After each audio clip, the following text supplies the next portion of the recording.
96 కోట్లకు తగ్గించడం పెరక్కపోగా తీరా ఈ గవర్నమెంట్ డెట్ ఒక్కసారి చూస్తే గవర్నమెంట్ అప్పు, గ్యారంటీడ్ అప్పు, నాన్ గ్యారంటీడ్ అప్పు అన్ని కేటగిరీస్లో కూడా చూస్తే చంద్రబాబు నాయుడు గారు ఎక్కే నాటికి 1,40,000 కోట్లు, చంద్రబాబు నాయుడు దిగే నాటికి 3,90,000 కోట్లు, అంటే కంపౌండెడ్ యాన్యువల్ గ్రోత్ రేట్ 22.63%. మా హయాంలో 3,90,000 కోట్లు కాస్త 7,21,000 కోట్లు అయింది. అంటే కంపౌండెడ్ యాన్యువల్ గ్రోత్ రేట్ 13.57%. నిజంగా ఏదైనా అవార్డు ఏదైనా ఇవ్వాలనంటే వైఎస్ఆర్సీపీ ప్రభుత్వానికి పిలిచి అవార్డు ఇవ్వాలి. వాస్తవం చెప్పాలంటే ఫైనాన్సెస్ ఇంత చక్కగా నడిపినందుకు.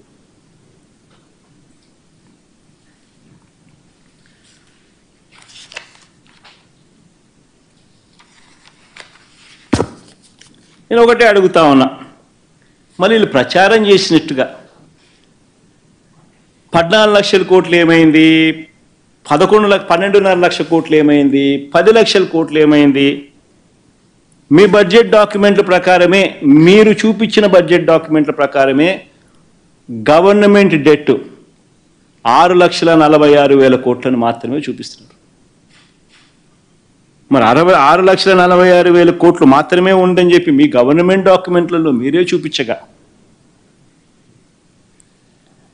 మరి ఇవన్నీ ఇంతకు ముందు చేసిన ప్రచారాలు దుష్ప్రచారాలే కదా. మరి ఆ మాదిరిగా చేయడం ధర్మమేనా? మరి ఎవరి పాలనలో రాష్ట్రం శ్రీలంక అయిపోయింది? అప్పురత్న అన్న బిరుదు ఎవరికి ఇవ్వాలి? కంపౌండెడ్ యాన్యువల్ గ్రోత్ రేట్ ఆయన హయాంలో 22.63%, మా హయాంలో 13.57%. ఎవరికి ఇవ్వాలి బిరుదు?